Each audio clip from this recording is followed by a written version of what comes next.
आज इस वीडियो में मैं आपको बताऊंगा कि हम प्रिंटेबल टेक्स्ट डिजाइन कैसे बना सकते हैं। इस टेक्स्ट डिजाइन को आप अपनी हुडी, टी शर्ट या अपने किसी टॉप पर भी प्रिंट करवा सकते हैं। तो आइए इस स्टनिंग डिजाइन टेक्स्ट को बनाने के लिए वीडियो को स्टार्ट कर लेते हैं। सबसे पहले हम यहाँ अपना कैनवा ओपन कर लेंगे। आपके पास अगर कैनवा प्रो नहीं है तो आप 1 मंथ के लिए कैनवा प्रो फ्री भी यूज कर सकते हैं। यहाँ कैनवा में एक न्यू प्रोजेक्ट ओपन कर लेना है।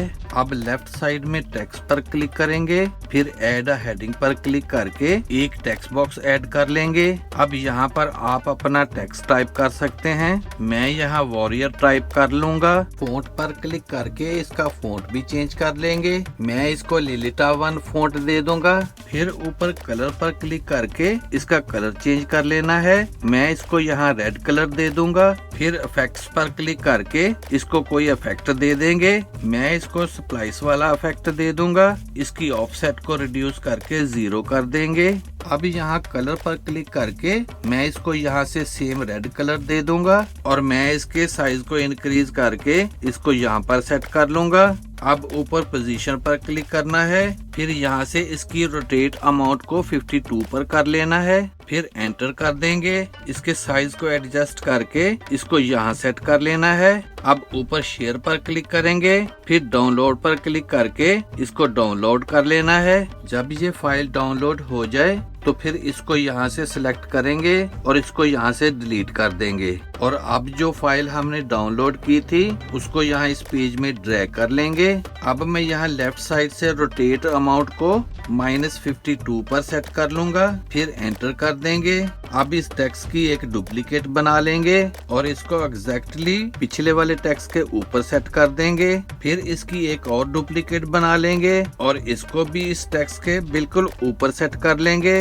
अब हमने ऊपर लेयर्स पर क्लिक करना है और यहाँ से टॉप वाली लेयर को नीचे से ऊपर यहाँ तक क्रॉप कर देंगे। फिर सेकंड लेयर को सिलेक्ट करना है और इसको ऊपर से नीचे यहाँ तक क्रॉप कर लेंगे। अब मैं इसकी बैकग्राउंड पर टैप करके इसकी बैकग्राउंड कलर को चेंज करके इसको यहाँ से ब्लैक कलर दे दूंगा। फिर पोजीशन पर क्लिक करेंगे और यहाँ से इस थर्ड लेयर को ऊपर से नीचे यहाँ तक क्रॉप कर लेंगे और फिर नीचे से ऊपर यहाँ तक क्रॉप कर लेना है। अब मैं एलिमेंट से ये नाइफ इस पेज में ऐड कर लूंगा। फिर ऊपर एडिट पर क्लिक करके ड्यू टून पर क्लिक करना है। फिर कस्टम पर क्लिक करेंगे और यहाँ से शैडोज के कलर को चेंज करके मैं इसको व्हाइट कलर दे दूंगा और हाइलाइट्स के कलर को भी व्हाइट कलर दे देना है। फिर ऊपर फ्लिप पर क्लिक करके फ्लिप वर्टिकल पर क्लिक कर देंगे। मैं इसके साइज को रिड्यूस करके इसको थोड़ा सा रोटेट कर लूंगा और इसको यहाँ पर सेट कर लेना है। इसको आपने यहाँ पर अच्छी तरह से सेट कर लेना है।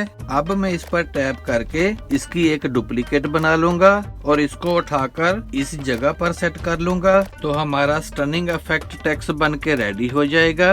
अब आप इसको अपने किसी प्रोजेक्ट के लिए डाउनलोड भी कर सकते हैं। अब मैं इन सबको यहाँ से सिलेक्ट करके यहाँ ऊपर मूव कर दूंगा और अब एलिमेंट से ये स्टॉक पिक्चर इस फ्रेम में ऐड कर लूंगा। मैं इसकी बैकग्राउंड को रिमूव करके इसको यहाँ मूव कर दूंगा और इसके साइज को रिड्यूस कर लेंगे और इस टेक्स्ट को यहाँ पर ड्रैग कर लेना है। इसको क्रॉप करके इसकी बैकग्राउंड को रिमूव कर लेंगे और इस टेक्स्ट के साइज को रिड्यूस करके इसको यहाँ पर सेट कर देना है। अब मैं यहाँ पर इस टॉप की पिक्चर इस पेज में ऐड कर लूंगा और इस टेक्स्ट की डुप्लीकेट बनाकर इसको यहाँ इस टॉप पर सेट कर लेंगे। अब लेफ्ट साइड से एलिमेंट्स पर क्लिक करके इस पेज को थोड़ा सा नीचे स्क्रॉल करेंगे और यहाँ से मॉकअप्स को सिलेक्ट करना है।